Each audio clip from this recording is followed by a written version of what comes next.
Supportive supervision विद्यालयों के संवर्धन का एक प्रयास और उसके लिए आवश्यक है पूरी तैयारी।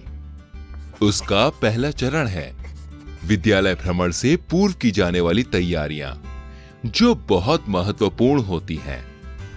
विद्यालय जाने से पहले भ्रमण की पूरी योजना बनाएं।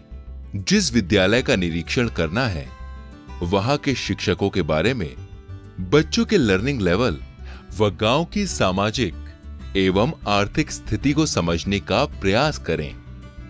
साथ ही उस विद्यालय के सेट स्कोर का अच्छे से विश्लेषण कर लें एवं प्रेरणा चेकलिस्ट के आधार पर तैयारी करके विद्यालय के लिए जाएं।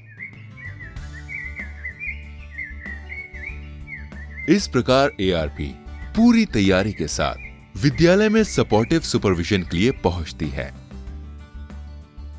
सपोर्टिव सुपरविजन का दूसरा महत्वपूर्ण चरण है विद्यालय भ्रमण के दौरान किए जाने वाले कार्य। नमस्कार मैम, मैं इंग्लिश की एआरपी हूँ। आज मैं आपके विद्यालय में इंग्लिश की क्लास देखना चाहती हूँ। ये तो बहुत अच्छा है, आप निसंकोच क्लास देखिए।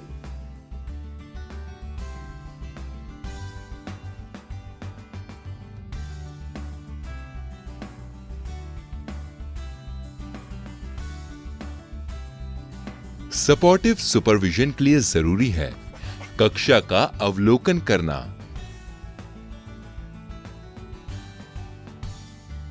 शिक्षक हमारे शरीर पर बच्चों से चर्चा करते हैं। अच्छा बच्चों, आज हम लोग कुछ कार्डों के साथ एक गतिविधि करते हैं। सभी बच्चे उत्साहित होकर शिक्षक की ओर देख रहे हैं। शिक्षक बच्चों के बीच फ्लैश कार्ड वितरित करते हैं, जिनमें मानव अंगों के विभिन्न चित्र व मानव अंगों के नाम लिखे हैं। बच्चे एक एक करके कार्ड उठाते हैं और उसकी अपने अंगों से पहचान करते हैं। साथ ही वे बगल में बैठे अपने साथी से चर्चा करते हैं। चर्चा के दौरान शिक्षक बच्चों के पास जाते हैं तथा उन्हें प्रोत्साहित करते हैं। शाबाश रिंकी, तुम बहुत अच्छा कर रही हो। और शादाब, तुमने भी बिल्कुल ठीक कहा है। Very good. इस प्रकार शिक्षण कार्य पूरा होने के बाद एआरपी द्वारा बच्चों की कॉपियां देखने के साथ प्रेरणा लक्ष्य के सापेक्ष 5 बच्चों से कुछ पढ़ने के लिए प्रोत्साहित करती हैं। कैसी लगी क्लास बच्चों? बहुत अच्छी मैम। तुम्हें सबसे अच्छा क्या लगता है? सर जी का प्यार से पढ़ाना। सपोर्टिव सुपरविजन का अगला महत्वपूर्ण चरण है शिक्षक के साथ फीडबैक सत्र। आज की कक्षा के आधार पर एआरपी शिक्षक के साथ वार्ता करती है। परस्पर विश्वासपूर्ण वातावरण को बनाने के उद्देश्य से शुरुआत हमेशा सराहना से। आपके पढ़ाने का तरीका बहुत अच्छा लगा। बॉडी पार्ट्स को पढ़ाने के लिए आपने जो ग्रुप वर्क किया वो जबरदस्त रहा। धन्यवाद मैडम। इससे बच्चे सहज रहते हैं और सभी पार्टिसिपेट करते हैं। आप सही कह रही हैं। अच्छा ये बताइए, क्या ये फ्लैश कार्ड आपने स्वयं बनाए थे? जी हाँ, और कभी कभी बच्चों को भी इसे बनाने में शामिल कर लेता हूँ। बहुत अच्छा, वाकई आप काफी प्लानिंग करके पढ़ाते हैं। क्या आप आज की शिक्षण योजना दिखाएंगे? योजना मैंने लिखी नहीं है, लेकिन मेरे दिमाग में है। लेकिन यदि आप लिखित रूप में संक्षेप में योजना तैयार करेंगे तो आपको ही मदद मिलेगी। शिक्षण संग्रह मॉड्यूल में तो इसे बनाने का एक सरल तरीका भी बताया गया है। इसके लिए आप दीक्षा पोर्टल का उपयोग करें। इस पर बहुत सी गतिविधियां व पढ़ाने की जानकारी है। इससे कक्षा और भी रोचक हो जाएगी। दीक्षा एक ऐप है जिसे मोबाइल में इंस्टॉल करने के बाद इसके माध्यम से किताब में दिए गए क्यूआर कोड को स्कैन करते हैं। स्कैन के बाद जो भी डिजिटल सामग्री दिखती है वह दीक्षा पोर्टल पर अपलोड रहती है और इस प्रकार एआरपी शिक्षक को टीचिंग प्लान बनाने के तरीके को विस्तार में समझाती है। मेरा एक सुझाव और भी है। या पढ़ाने में गीत, एक्शन व कहानी आदि का भी प्रयोग करें। चलिए कक्षा में चलते हैं। शिक्षक के अनुरोध पर एआरपी एक अन्य कक्षा में गतिविधि आधारित कक्षा का डिमॉन्स्ट्रेशन देती है। एआरपी अंग्रेजी की एक पोयम एक्शन सहित बच्चों के साथ करती है और साथ में समझाती भी है। शिक्षक जो भी पढ़ाए उसमें बच्चों की रुचि होना बहुत जरूरी है। यदि शिक्षक ऐसा कर पाता है तो समझिए सफलता निश्चित है।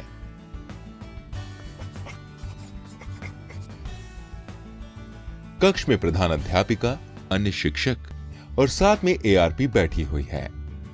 मुझे तो आपका विद्यालय अच्छा लगा। साफ सफाई व काफी डिसिप्लिन्ड एनवायरनमेंट बना रखा है आपने। अच्छा, मुझे लाइब्रेरी कहीं नहीं दिखी।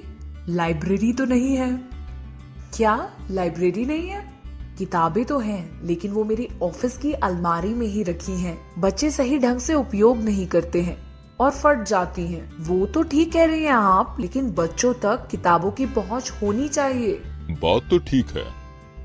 ऐसा करिए कि बच्चों का एक समूह बना दीजिए, जैसे बुक क्लब, जिनकी मदद से लाइब्रेरी को अच्छे ढंग से चलाया जा सकता है। मीना मंच को भी इन्वॉल्व कर सकती है। एक बात और, कक्षा में प्रेरणा तालिका तो थी, पर वो तो कोरी थी। प्रेरणा तालिका बच्चों की प्रगति को दर्ज करने के लिए है, उसका उपयोग करिए। ठीक है। और हाँ, आप सभी शिक्षक तीनों मॉड्यूल्स ध्यानाकर्षण, आधारशिला व शिक्षण संग्रह का भी उपयोग करें और उनमें दी गई गतिविधियों का प्रयोग अपने शिक्षण में करते रहें। इस प्रकार कई आवश्यक मुद्दों पर एआरपी सभी शिक्षकों से वार्ता करती है और कहती है कि हर सप्ताह बैठक हो जिसमें वे बच्चों की शैक्षिक प्रगति व बच्चों को रोचक तरीके से पढ़ाने के मामले में चर्चा करें। साथ ही स्वयं का भी प्रोफेशनल विकास करते रहें।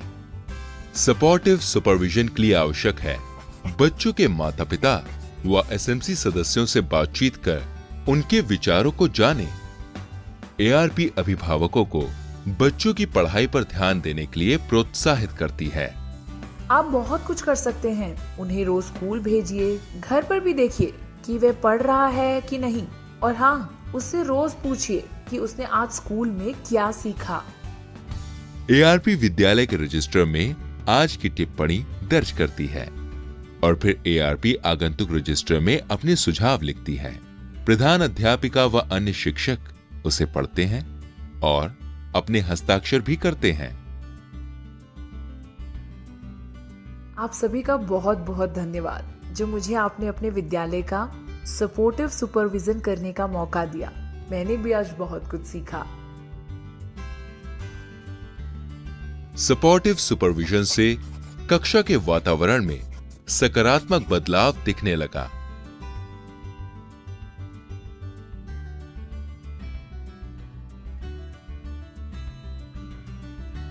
सपोर्टिव सुपरविजन एक महत्वपूर्ण चरण है। भ्रमण के कुछ दिन बाद शिक्षकों के साथ संपर्क में रहना, फोन पर बात करना और बनाई गई योजनाओं का अपडेट लेते रहना, साथ ही कार्य योजनाओं को कैसे लगातार बेहतर किया जाता रहे उस पर सुझाव देते रहना और इस प्रकार प्रभावी ढंग से सपोर्टिव सुपरविजन प्रदान करने का यह सिलसिला अनवरत चलता रहता है।